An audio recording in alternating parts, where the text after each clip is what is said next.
Hello hi friends, welcome to my channel. ಬನ್ನಿ ಇವತ್ತು ಎಲ್ಲರ ಫೇವ್ರೇಟ್ ಆಗಿರ್ತಕ್ಕಂಥ ಬಿಸಿಬೇಳೆ ಬಾತ್ ಮಾಡಿ ತೋರಿಸ್ತಾ ಇದ್ದೀನಿ. ಇದನ್ನು ಮಾಡೋದು ತುಂಬ ಸುಲಭ. ಹಾಗಾದರೆ ಈ ರೆಸಿಪಿನ ಹೇಗೆ ಮಾಡೋದು ಅಂತಂದೇಳಿ ನೋಡ್ಕೊಂಬಂದ್ಬಿಡೋಣ. ಇಲ್ಲಿ ನಾನು ಒಂದು ಕುಕ್ಕರ್ಗೆ ಒಂದು 150 ಗ್ರಾಮ್ನಷ್ಟು ಅಕ್ಕಿ, ಹಾಗೆಯೇ ಒಂದು 50 ಗ್ರಾಮ್ನಷ್ಟು ಬೇಳೆ, ತೊಗರಿ ಬೇಳೆನ ಹಾಕ್ಕೊಂಡಿದ್ದೀನಿ. ಇವನ್ನ ಈಗ ನೀಟಾಗಿ ವಾಶ್ ಮಾಡಿ ಎತ್ತಿಟ್ಕೊಂಡಿದ್ದೀನಿ. ಈಗ ಕ್ಯಾರೆಟು, ಹಾಗೆಯೇ ಆಲೂಗಡ್ಡೆ, ಬೀನ್ಸು ಇವು 3 ಒಂದೇ ಅಳತೆಗೆ ಒಂದು ಬೋಲ್ ಸೈಜಿಗೆ ತೊಗೊಂಡಿದ್ದೀನಿ ನಾನು.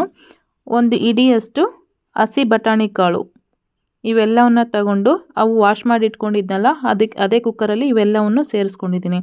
ಒಂದು 1/4 ಟೀ ಸ್ಪೂನಷ್ಟು ಅರಿಶಿನ ಪುಡಿ, ಹಾಗೆ ರುಚಿಗೆ ತಕ್ಕಷ್ಟು ಉಪ್ಪು ಇಷ್ಟನ್ನು ಸೇರಿಸ್ಕೊಂಡಿದ್ದೀನಿ. ಅಕ್ಕಿ ತೊಗೊಂಡಿದ್ನಲ್ವ, ಅದೇ ಅಳತೆಗೆ ನಾನು 3 ಬೌಲ್ನಷ್ಟು ನೀರನ್ನು ಸೇರಿಸ್ಕೊಂಡಿದ್ದೀನಿ. ಮತ್ತು ಬೇಳೆ ತೊಗೊಂಡಿದ್ನಲ್ವ, ಅದಕ್ಕೂ ಹಾಗೆಯೇ 2 ಬೌಲಷ್ಟು ನೀರನ್ನು ಸೇರಿಸ್ಕೊಂಡಿದ್ದೀನಿ. ಆದರೆ ಈ ತರಕಾರಿ ಎಲ್ಲ ಹಾಕ್ಕೊಂಡಿರ್ತೀವಲ್ವ, ಸೊ ಅದು ಬೇಯಬೇಕಲ್ವ, ಅದಕ್ಕೋಸ್ಕರ ನೀರು ಸ್ವಲ್ಪ ಜಾಸ್ತಿನೇ ಹಾಕ್ಕೊಂಡಿದ್ದೀನಿ ನಾನಿಲ್ಲಿ. ಈಗ ಕುಕ್ಕರ್ ಮುಚ್ಚಳಿಕೆ ಮುಚ್ಕೊಂಡ್ಬಿಟ್ಟು 1-2 ವಿಸಿಲ್ ತೆಗೆಸ್ಕೊಂಡ್ರೆ ಸಾಕಾಗುತ್ತೆ. ಈಗ ಆಲ್ರೆಡಿ ನಾನು ಒಗ್ಗರಣೆ ಮಾಡೋದಕ್ಕೆ ಅಂತಂದೇಳಿ ಒಂದು ಬಾಣಲಿ ಇಟ್ಕೊಂಡ್ಬಿಟ್ಟು ಅದಕ್ಕೆ ಸ್ವಲ್ಪ ಎಣ್ಣೆ ಹಾಕಿ ಅದು ಸ್ವಲ್ಪ ಬಿಸಿ ಆಗಿದ್ದಾದಮೇಲೆ ಸ್ವಲ್ಪ ಸಾಸಿವೆ, ಜೀರಿಗೆ, ಹಾಗೆ ಶೇಂಗಾ ಅದು ಸ್ವಲ್ಪ ಫ್ರೈ ಆಗಿದ್ದಾದಮೇಲೆ ಒಂದು 3 ಬ್ಯಾಡಗಿ ಮೆಣಸಿನ್ಕಾಯನ್ನು ಸಮೇತ ಹಾಕ್ಕೊಂಡು ಫ್ರೈ ಮಾಡ್ತಾಯಿದ್ದೀನಿ. ಇದು ಸ್ವಲ್ಪ ಫ್ರೈ ಆಗಿದ್ದಾದಮೇಲೆ ಒಂದು ಈರುಳ್ಳಿ ಈ ರೀತಿ ಉದ್ದ ಕಟ್ ಮಾಡಿ ಹಾಕ್ಕೊಂಡಿದ್ದೀನಿ ನೋಡಿ. ಇದು ಸ್ವಲ್ಪ ಫ್ರೈ ಆದರೆ ಸಾಕಾಗುತ್ತೆ, ತುಂಬ ಫ್ರೈ ಆಗೋದೆಲ್ಲ ಏನು ಬೇಡ. ಈಗ ಒಂದು ಎಸಳಷ್ಟು ಕರಿಬೇವಿನ ಎಲೆ, ರುಚಿಗೆ ತಕ್ಕಷ್ಟು ಉಪ್ಪು, ಒಂದು ಟೊಮೊಟೊ. ನೀವು ಇಲ್ಲಿ ಟೊಮೊಟೊ ಬೇಡ ಅಂದರೆ ಸ್ಕಿಪ್ ಮಾಡ್ಕೋಬೋದು, ಯಾಕೆಂದರೆ ಹುಣಸೆ ಹಣ್ಣು ಹಾಕಿರ್ತೀವಲ್ವ, ಹುಣಸೆ ಹಣ್ಣಿನ ರಸ, ಅದಕ್ಕೋಸ್ಕರ. ನೋಡಿ 2 ವಿಸಿಲ್ ತೆಗೆಸ್ಕೊಂಡಿದ್ದೀನಿ. ಈ ರೀತಿ ರೆಡಿಯಾಗಿದೆ. ಅದಕ್ಕೆ ಬಂದರೆ ಸಾಕಾಗುತ್ತೆ ಅನಿಸುತ್ತೆ. ಈಗ ಎಲ್ಲ ಫ್ರೈ ಆಗಿದೆ, ಈರುಳ್ಳಿ ಅದೆಲ್ಲ. ಈಗ ನಾನು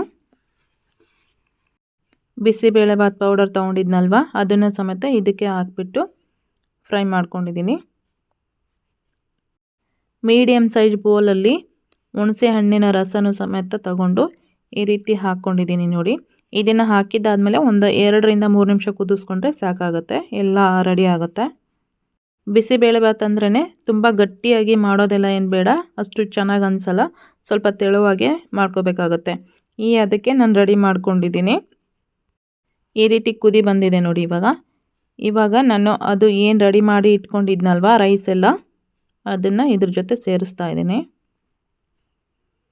ಈ ರೈಸ್ ಹಾಕಿದ್ದಾದಮೇಲೆ ಕುದಿಸೋ ಅವಶ್ಯಕತೆ ಏನಿರೋದಿಲ್ಲ, ಆಲ್ರೆಡಿ ಅದೆಲ್ಲ ಬೆಂದಿರುತ್ತೆ ತರಕಾರಿ ಎಲ್ಲ. ಒಂದ್ಸಲ ನೀಟಾಗಿ ಈ ರೀತಿ ನಿಧಾನಕ್ಕೆ ಕಲಿಸ್ಕೋಬೇಕಾಗತ್ತೆ. ಫೈನಲಾಗಿ ಈ ರೀತಿ ರೆಡಿಯಾಗಿದೆ ಬಿಸಿಬೇಳೆ ಬಾತು. ಸೊ ನೀವು ಮನೇಲಿ ಒಂದ್ಸಲ ಟ್ರೈ ಮಾಡಿ, ತುಂಬ ಚೆನ್ನಾಗಾಗುತ್ತೆ. ಹಾಗಾದರೆ ಈ ವಿಡಿಯೋ ಇಷ್ಟ ಆಗಿದ್ದರೆ ಶೇರ್ ಮಾಡೋದನ್ನು ಮರಿಬೇಡಿ. Thank you.